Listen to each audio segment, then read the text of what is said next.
Hola a todas las personas que nos siguen en este canal. Vamos a darle continuación a la lectura del libro de Zecharia Sitchin, el libro perdido de Enki. Soy Ore Quevedo. En la última lectura que hacíamos, veíamos que fue aprobado por Enlil a regañadientes y también por su padre Enki y su madre Dankina, el primer matrimonio de un Anunnaki con una terrestre. Marduk se casa con una terrestre, una hija de su amigo, Enkime. Y Enki sugiere, Enlil molesto por la unión de esas razas, él no quería que se mezclaran las razas de Nibiru y las de acá, dice que acepta el matrimonio, pero tienen que irse lejos del Edín, o sea, lejos de su región donde él dominaba y todo lo que es Mesopotamia, parte de Irak y Siria, parte del sur de Turquía, todas esas regiones, Arabia. Entonces, Enki sugiere que a Marduk se le dé un regalo de bodas y que sea un territorio para él, unos dominios. Dice que puede ser en el norte de los dominios de Enki, que es África, el Apsu. Entonces, lo que hoy es Egipto, Sudán, Libia, todas esas regiones por ahí, se le da a Marduk como dominio, como regalo de boda. Y así quedó. Y los Anunnaki que vivían en Marte, eran 300 ellos en la base de paso de Marte, estación de paso. Estaban inquietos porque la situación allá se había complicado, ¿no? En uno de sus pasajes, Nibiru afectó la atmósfera de Marte y la dejó seca. Y ya eran tormentas de polvo constantemente, ¿no? Falta de agua. Entonces ellos vivían con su tecnología podían vivir allá, pero la vida es muy complicada, ellos reclamaban mucho. Y también decían, vigilaban mucho lo que se hacía aquí en la tierra, como muchos Anunnaki de los que vivían aquí se casaban. Y ellos también sintieron esa necesidad de formar familia, de casarse, de tener hijos. Entonces, aprovechan la situación. En la boda de Marduk, bajan 200 de ellos y la boda que se celebró ahí en el sur de Irak, en Eridu, una ciudad que, aunque está en los dominios de Enlil, Mesopotamia, pertenece a Enki, el padre de Marduk. Se celebra la boda ahí y 200 de ellos bajan en sus naves desde Marte, aterrizan ahí en la plataforma de aterrizaje que existía en lo que hoy es Baalbek, ahí en los montes del Líbano. Todavía están los bloques enormes de piedra tallada de toneladas de peso que soportaban esa plataforma de aterrizaje. Ahí llegan con sus naves desde Marte, 200 de ellos, y dicen que es para asistir a la boda de su jefe Marduk, pero no era ese el plan. Entonces Enki nos narra los hechos, desvelando realmente cuál era el plan que ellos tenían. Dice, gran número de Igigi vinieron de Latmu a la Tierra, o sea, ellos le llaman Latmu al planeta Marte. Solo un tercio de ellos quedaron en Latmu. A la Tierra vinieron 200 para estar con su líder Marduk, para asistir a la celebración de su boda, fue la explicación que dieron. Desconocido para Enki y para Enlil era su secreto, ¿no? Enki y Enlil, que son los comandantes, no sabían realmente cuál era el plano de los Igigi. Desconocido para Enki y para Enlil era su secreto. Raptar y tener unión era su plan. Desconocido para los líderes en la tierra, una multitud de Igigi se reunieron en Latmu. Enki está contando lo que ellos hicieron allá en Marte antes de venir aquí. Y dijeron en esa reunión allá en Marte, lo que se le permite a Marduk no se nos debería de impedir a nosotros. O sea, si Marduk, nuestro jefe, se casa con una terrestre, a nosotros no se nos puede impedir que hagamos lo mismo. Se decían ellos entre sí allá en Marte. Basta de sufrimiento y de soledad, de no haber tenido descendientes, era el eslogan que reclamaban en su reunión secreta allá en Marte.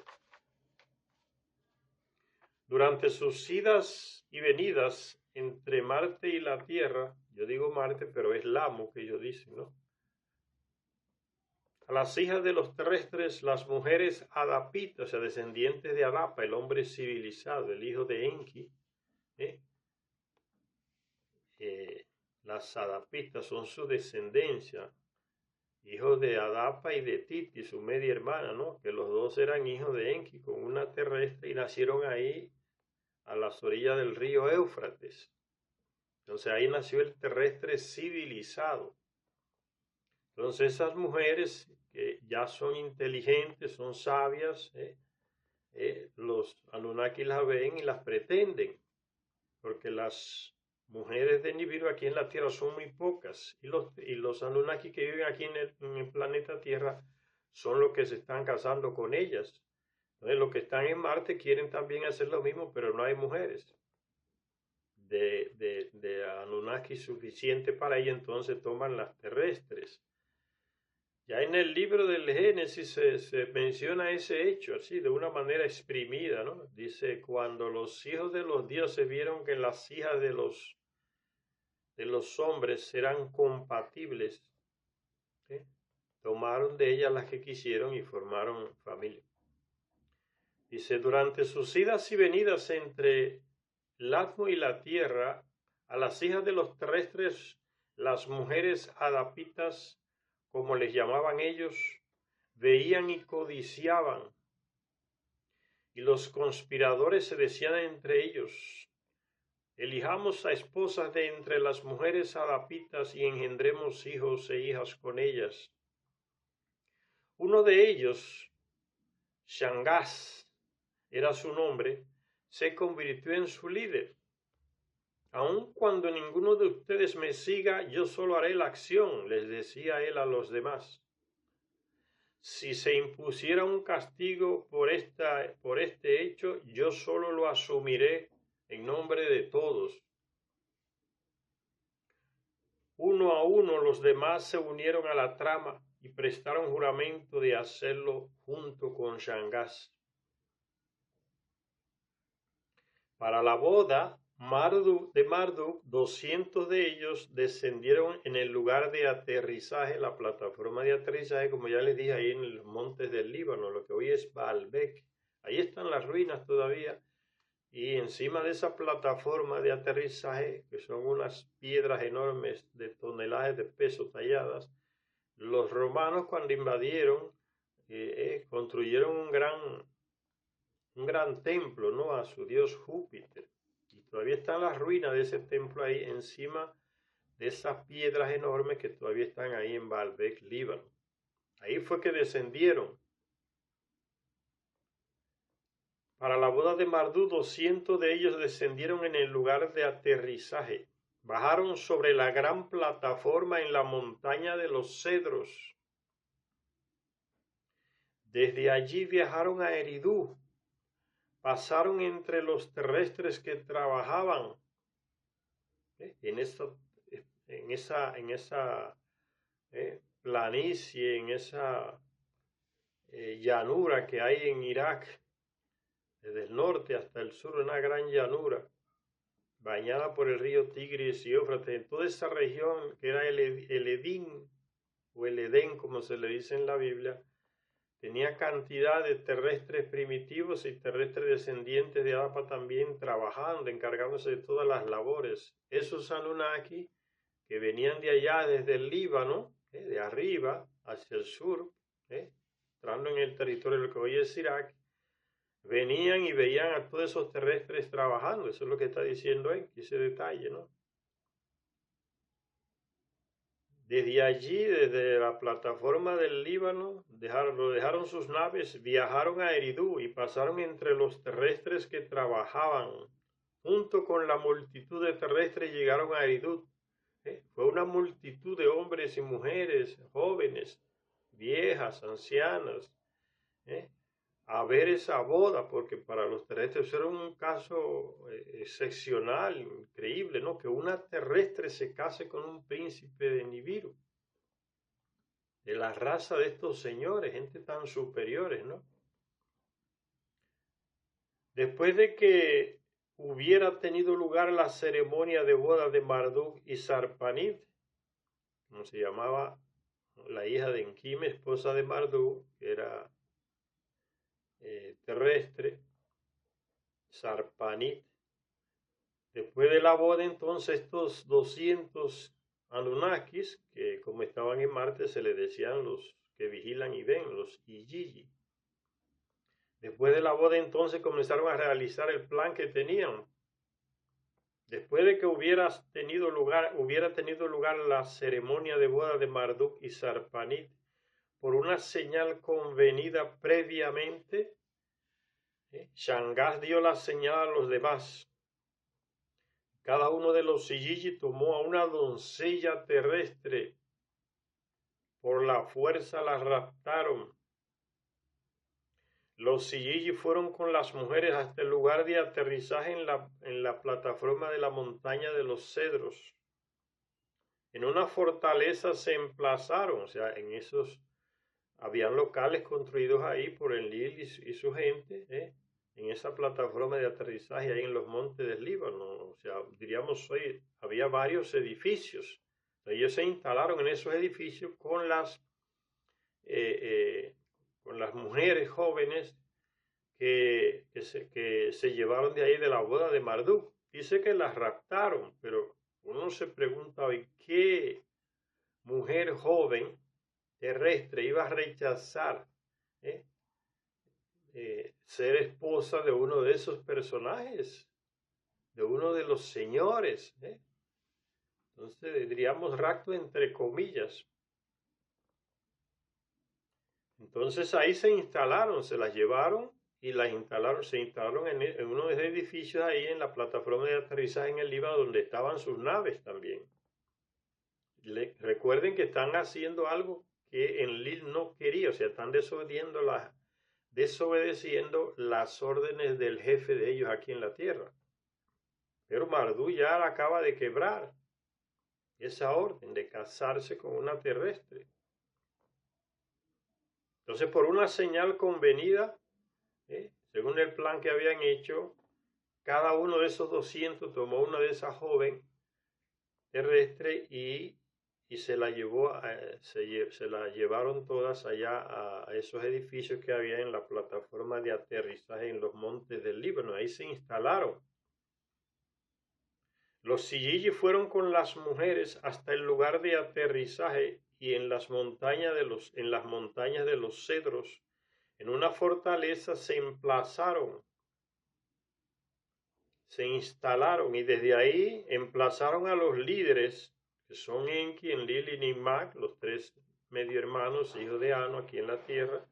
Desde ahí entonces le mandan un ultimátum, diríamos hoy, a esos tres jefes, diciendo, basta de privaciones y de no tener descendientes. Queremos casarnos con las hijas de los adapitas. Entonces es el ultimátum que le lanzan a los jefes. Están aquí con nosotros, queremos que sean nuestras esposas, o sea, formar familia con ellas. Tienen que aceptar esta propuesta, decían los Sijiji a los tres jefes. Tienen que darle la bendición a esto, o de lo contrario, lo destruiremos todo aquí en la tierra con el fuego de nuestras armas. Bajo amenaza, amenazaron a los jefes. Si no aceptan esto, aquí vamos a destruir todo.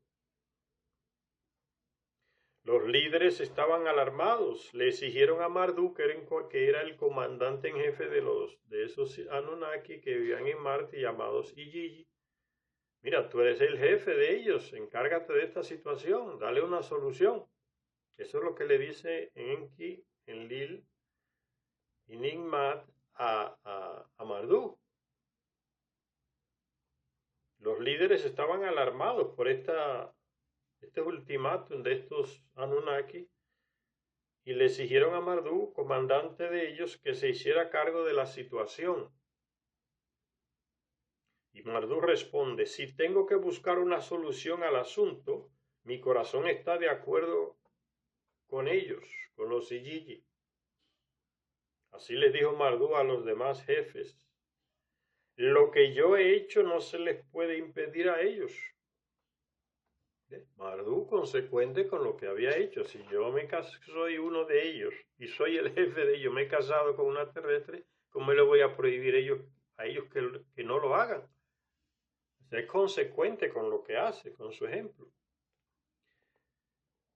Enki y Ninmak sacudieron la cabeza, a regañadientes mostraron su acuerdo. Solo Enlil se enfureció en lugar de apaciguarse, diciendo: una mala acción ha sido seguida por otra. Los Igigi han adoptado de Enki y de Marduk la fornicación, o sea, han cometido ese error. Copiaron ese error de Enki y de Marduk. Y sigue Enlil reclamando en voz alta: nuestro orgullo y nuestra sagrada misión. Él se siente superior a ese terrestre, a la Adapita, que no quiere que su raza superior se mezcle con una raza que él ve como inferior al terrestre, a Adapita. Nuestro orgullo y nuestra sagrada misión, que era venir aquí a buscar oro simplemente y después irse. Dice: nuestro orgullo y nuestra sagrada misión han quedado abandonados a los vientos. Por nuestras propias manos este planeta se verá invadido por multitudes de terrestres. O sea, por nuestras propias manos, porque fueron ellos, en especial Enki, su media hermana Nigma y su hijo Ningishida, quienes crearon ese terrestre primitivo. Y después Enki se relaciona directamente con dos mujeres ahí en Mesopotamia y nace Adapa, Titi, un niño y una niña, y que son el origen del terrestre civilizado, que ya es inteligente, no es como aquel terrestre primitivo que anda haciendo todas las labores en el campo y como una bestia, que no reclama nada, que no tiene capacidades de aprender cosas, de leer, de escribir, ¿no? Adapa ya es otra raza. Es como ellos, aprende el idioma de ellos. Pero Enlil aún así ve a esa raza que somos nosotros, el Homo sapiens, los hijos del descendiente de Adapa y de Titi, los Adapitas, los ve como algo como menor. Y eso sigue hasta hoy, señores. Casi en todas partes del mundo, gente que se siente superior a otros, por la raza. No solamente son los blancos con relación a los indígenas, los blancos con relación a los negros. Entre los indígenas existe eso, entre los negros existe eso, el racismo, sentirse superior a los otros. Nuestro orgullo y nuestra sagrada misión han quedado abandonados a los vientos. Por nuestras propias manos este planeta se verá invadido por multitudes de terrestres. Enlil hablaba muy disgustado. Que los Igigi y sus mujeres partan de la tierra, ordenó. O sea, no los quiero aquí. Así como dijo de Marduk que no lo quería ahí en Mesopotamia, en su región, en el Edín. Mesopotamia es un nombre actual, ese nombre no existía. Entonces hace lo mismo con los Igigi. Está bien, ya que se van a casar, que se me vayan del planeta, porque yo soy el comandante en jefe aquí. A Marduk no lo puede echar del planeta porque tiene su dominio. Su padre tiene los dominios de África. Y entonces a estos sí, a estos que se han casado, a estos le dice que se vuelvan para Marte con sus mujeres entonces. Pero aquí no se van a quedar.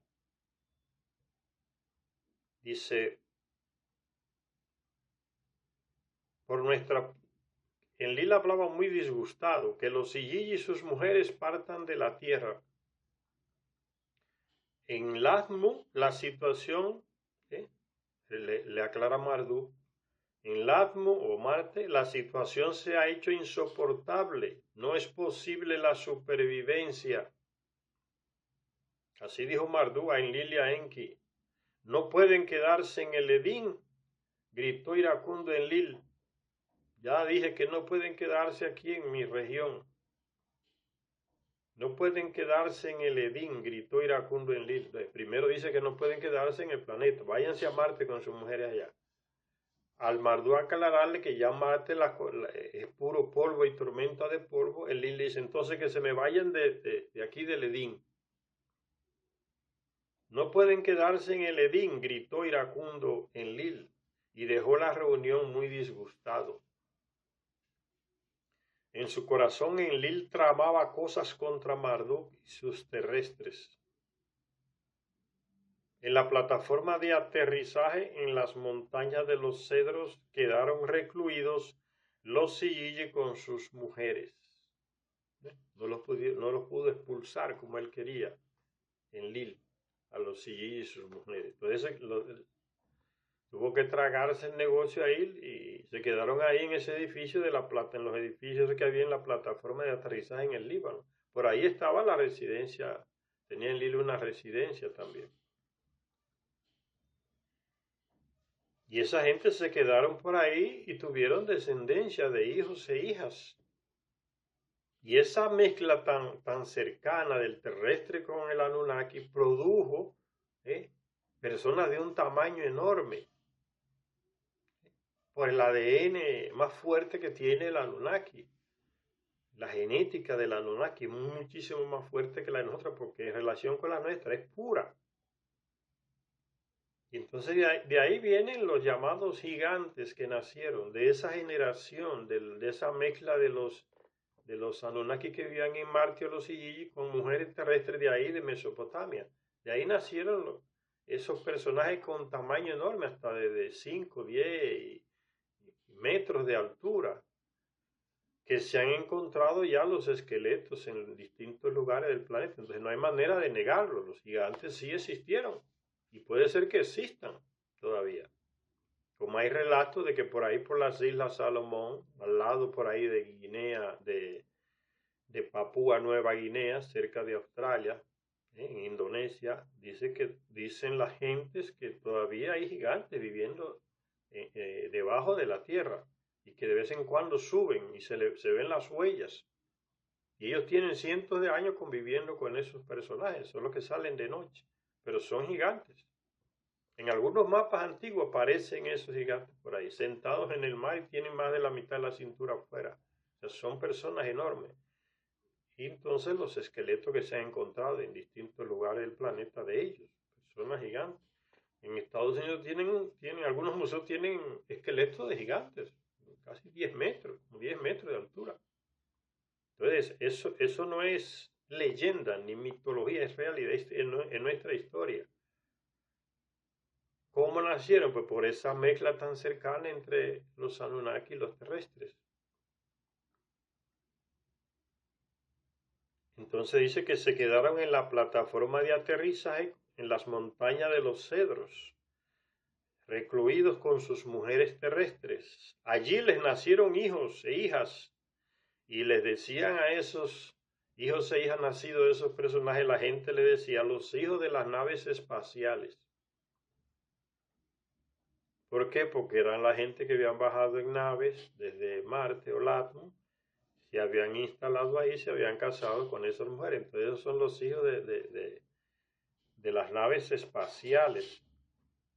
No es nada extraño. Yo fui a un país del Caribe y donde hay carnaval, en la época de carnaval, que es en septiembre, que es en febrero, eso es fiesta y bebe y fiesta y sexo y droga y de todo, como en todos los carnavales, así. Y los frutos de esa bebedera y sexo y todo, salen en septiembre. Y se le dice a esos niños los hijos del carnaval. Entonces no es nada extraño. Los hijos de las naves espaciales, los hijos del carnaval. O sea que no hay nada extraño en ese nombre que le ponen a a los hijos y las hijas que le nacen a esos Anunnaki, a esas mujeres terrestres. Los hijos de las naves espaciales le llamaron. Marduk y su esposa Sarpanit también tuvieron hijos. Tuvieron gemelos, dos. Uno se llamaba, el primero que le nació fue uno que se llamaba Azar, a Sarpanit la terrestre y a Marduk, el príncipe de Nibiru, hijo de Enki. El primer hijo que le nace es Azar.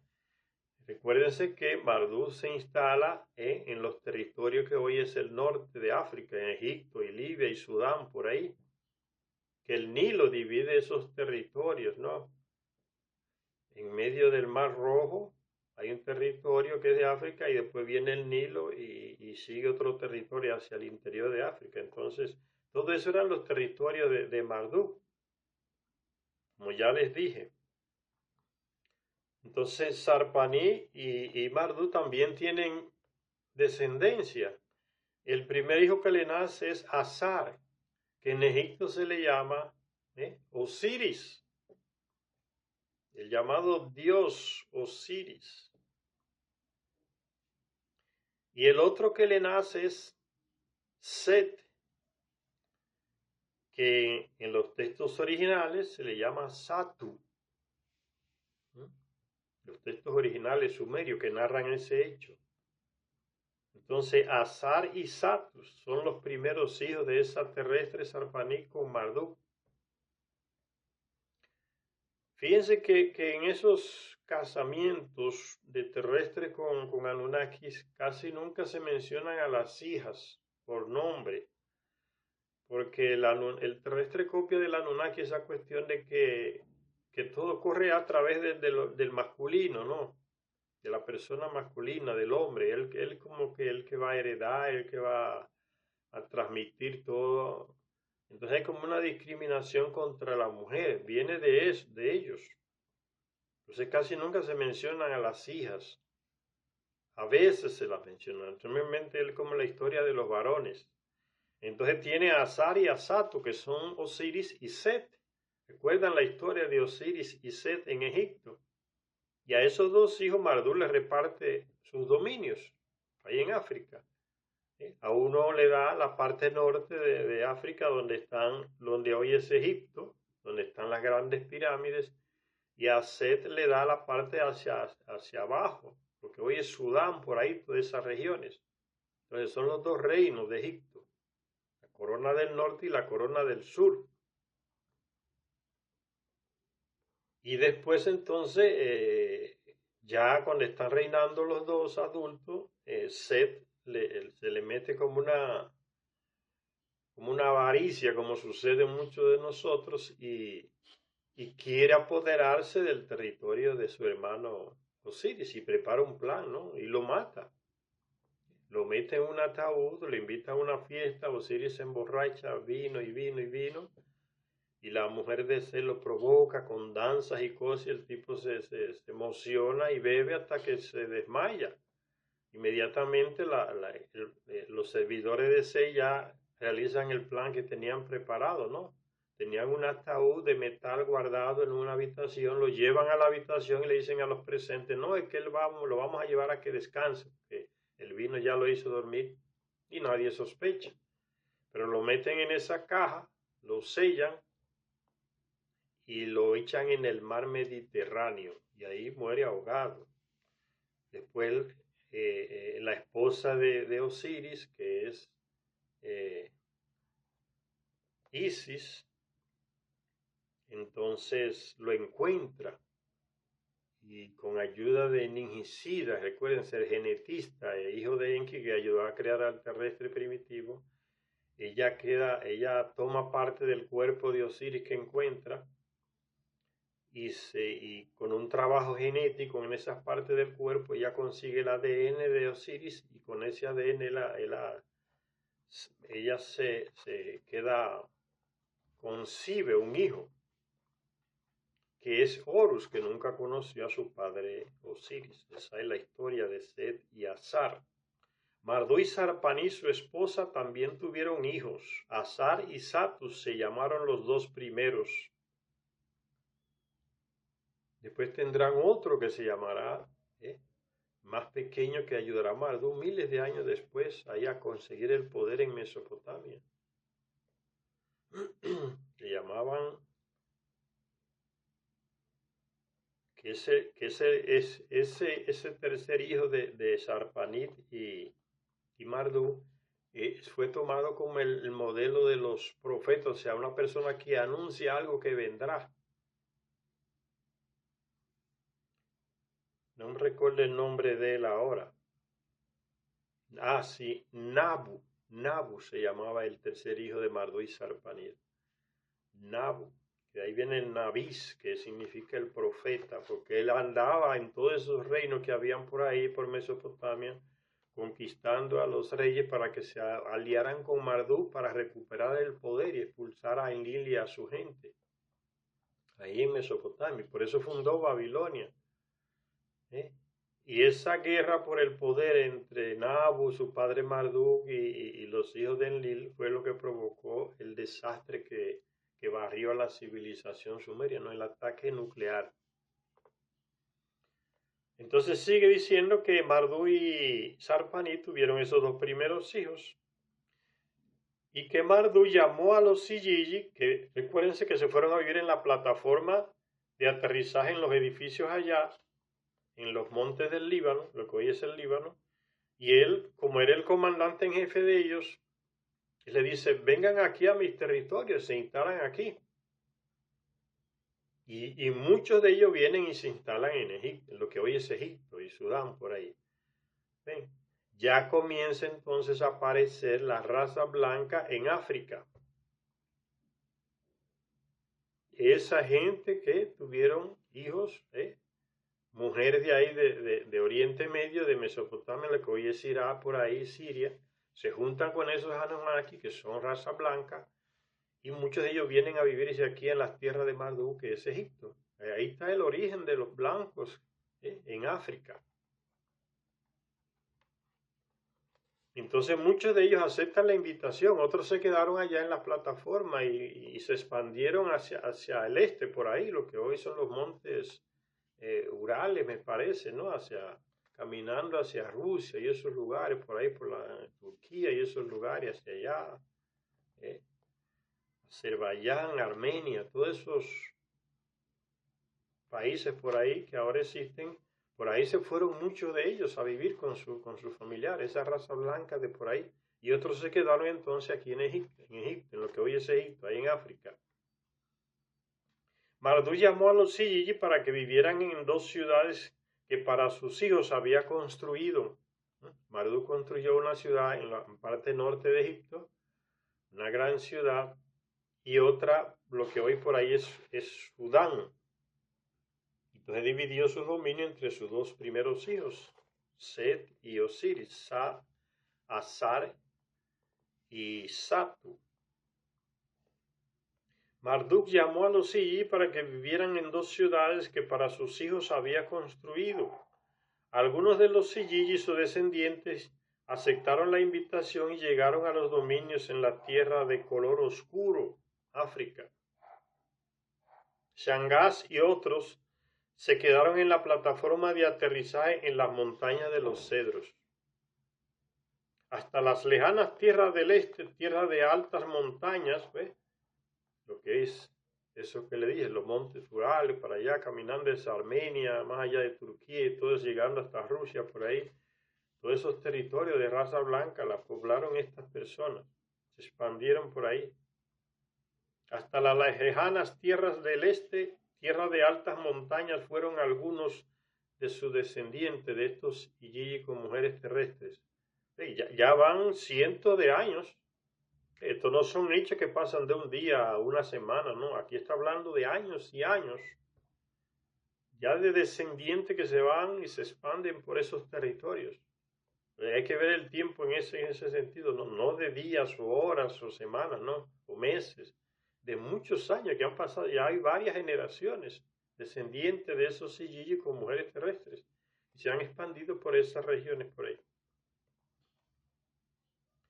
hasta las lejanas tierras del este, tierras de altas montañas, fueron algunos de sus descendientes. Ninurta, del clan de Enlil, hijo de Enlil, observaba con atención de qué modo Mardú incrementaba su propia fuerza de terrestres. Recuérdense que Mardú antes de la boda le dijo a Enki, a su madre, yo voy a ser el príncipe aquí en la tierra, porque ya yo sé que en Mardú, en Nibiru no tengo oportunidad de ser, aunque sea heredero. Nunca voy a llegar a nada ya. Y aquí ya me lo han quitado, porque en Lil y Ninurta tienen todo el poder para ella. Entonces yo no tengo chance de ser ningún heredero de poder aquí. Entonces él se propuso ese plan. De alguna manera yo voy a tomar el poder aquí en la tierra. Y el padre Enki y la madre Tranquina lo apoyaron. Antes de irle a comunicar la noticia de que se iba a casar, Mardú le dijo el plan que él tenía. Y él comenzó ese plan, ¿cómo? Uniendo a muchos terrestres civilizados, descendientes de Adapa y de Titi, detrás de él. Y lo formaba como ejército, se iba creciendo y creciendo.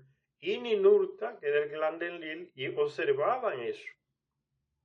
El tipo tiene un plan, porque él está juntando muchos terrestres civilizados detrás de él.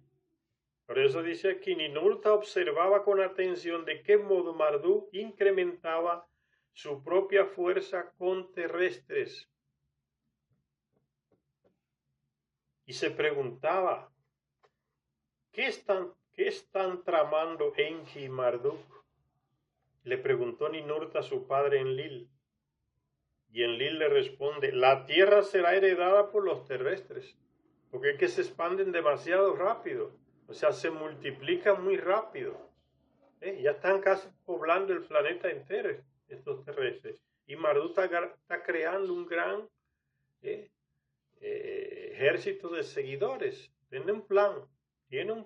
El plan era este, ¿no? A apropiarse con la ayuda de esos terrestres de los centros neurálgicos o estratégicos del poder que tenía Enlil, como por ejemplo el espacio puerto, que lo controla Enlil ahí en el Sinaí, la plataforma de aterrizaje, son lugares, es como hoy, ¿no? Si usted va a conquistar un país, usted lucha para agarrar el aeropuerto. Y si no lo puede agarrar, destruirlo para que no, de ahí no salgan los aviones que le ataquen a usted. Entonces son lugares estratégicos, los aeropuertos, donde hay el control ya estratégico de naves. Las naves que van y vienen de Nibiru, pues ahí tienen que llegar. Entonces, agarrar esos lugares es estratégico, porque esas son las naves que están llevando el oro a Nibiru. Y de allá vienen las naves vacías. Entonces, si yo conquisto el espacio puerto, yo controlo y puedo decirle a Nibiru, o haces lo que te digo o no te mando el oro. Y allá podía complicársele la cosa a Anu en Nibiru. Porque el pueblo comienza a reclamar, mire, el agujero en la atmósfera no se está solucionando, no hay oro que está llegando de la tierra para seguir curando ese agujero, entonces es mejor que le deje el poder a otro. O sea, es una geopolítica de poder. Y Mardú tenía ese plan, con la ayuda de miles de terrestres, apropiarse de esos lugares estratégicos, el espacio puerto, la plataforma de aterrizaje, y por eso se instala ahí en Mesopotamia. Crea una ciudad contrariando la orden de Enlil, porque el territorio de él está en África, lo que hoy es Egipto, por ahí, como ya le dije. Pero va y levanta una ciudad ya en el territorio de Enlil, en el centro del poder. Babilonia. ¿Recuerdan el episodio de la Torre de Babel en la Biblia? Es eso. Ahí quería Marduk, en su ciudad, Babil, levantar una torre de aterrizaje para naves.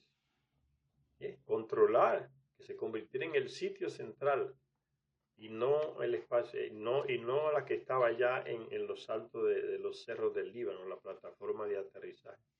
Esa llamada Torre de Babel es eso, una torre de aterrizaje, ¿no? Con su instrumento, con ayuda de todos los terrestres le estaba haciendo. Recuérdense que Enlil llega y los ataca, le destruye la plataforma ahí en Babil, la llamada Torre de Babel, en la Biblia que deforma todo y comprime todo, nos dice los detalles de lo que era esa bendita Torre de Babel, pero una plataforma de lanzamiento de naves. Y se la destruye y hace que da una orden para que las mujeres Anunnaki, muchos Anunnaki, le enseñen a esos terrestres en cada región donde viven, les enseña un idioma distinto y así los dividió. Y por eso hoy tenemos tantos idiomas en el planeta. En el planeta de ellos es un idioma. Y aquí al principio era una lengua, la misma Biblia lo dice, ¿no? La Torre de Babel, léansela para que vean. Al principio todos hablaban la misma lengua. Fue después de la Torre de Babel que Enlil dio esa orden. Y después de cientos de años que él dio la orden, se le fue creando un idioma a cada grupo de esos terrestres, ¿no? Los que estaban por allá, por acá, que fueron formando pueblos distintos con sus lenguas propias.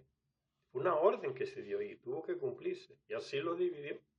Y así seguimos hasta el día de hoy divididos por idiomas. Y ahí viene esa situación. Dividirlos para controlarlos y gobernarlos mejor. La tierra será heredada por los terrestres, le dijo Enlil a Ninurta, como diciendo, esta lucha contra Marduk no la vamos a ganar.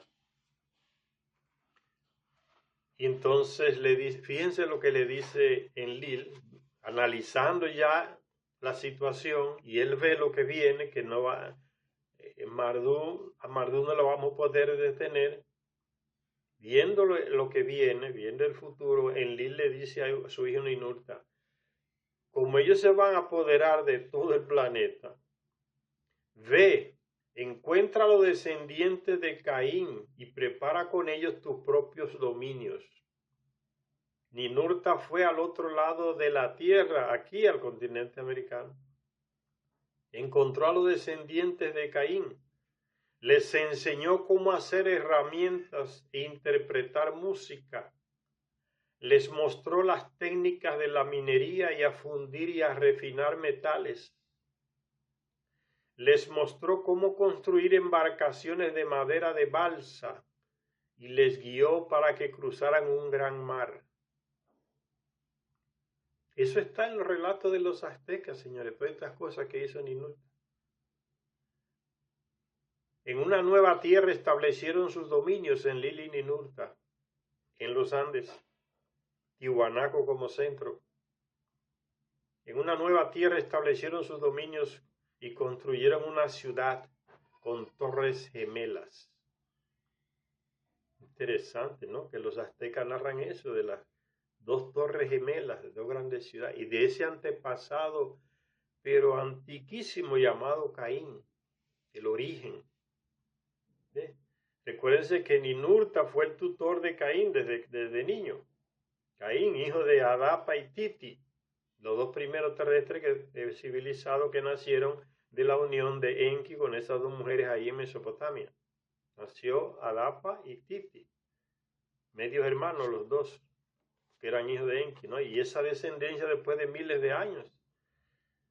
Y Caín, cuando mata a Abel, es traído con toda esa descendencia hacia acá, hacia América. Y Ninurta organiza una gran caravana de canoas de junco que atraviesan el Pacífico y llegan por las costas de Ecuador y se instalan en todo el continente. Los descendientes de Caín, que él había traído miles de años atrás, dice, busca a los descendientes de Caín, prepara con ellos tus propios dominios. Y Ninurta lo hizo. Y entonces viene y los civiliza, les enseña a trabajar, a fundir la minería, a fundir y trabajar metales, a construir embarcaciones de juncos, balsas, para que cruzaran un gran mar, el Océano Pacífico, un gran mar. En una nueva tierra establecieron sus dominios y construyeron una ciudad con torres gemelas. La torre del sol, la torre de la luna, serían esas. Era un dominio más allá de los mares, no era la tierra montañosa del nuevo enlace cielo-tierra. Era un dominio más allá de los mares, no era la tierra montañosa del nuevo enlace cielo-tierra. construyeron esos enlaces cielo y tierra. ¿Qué significa? Plataforma de aterrizaje de naves. Ahí, en América del Sur, en los Andes, se establecieron, y de ahí entonces extraían el oro, esos terrestres, para Ninurta y Enlil. De ahí fueron creadas razas ahí también, después del diluvio, y que poblaron muchos países, porque sabían navegar. Que Ninurta les enseñó la navegación a través de los océanos, diríamos hoy, de los grandes mares. Vamos a hacer una parada por aquí y en la próxima seguimos con este interesantísimo libro perdido de Enki, que es parte de nuestra historia, no es leyenda ni es mito. Gracias a todas y a todos los que nos ven en este canal.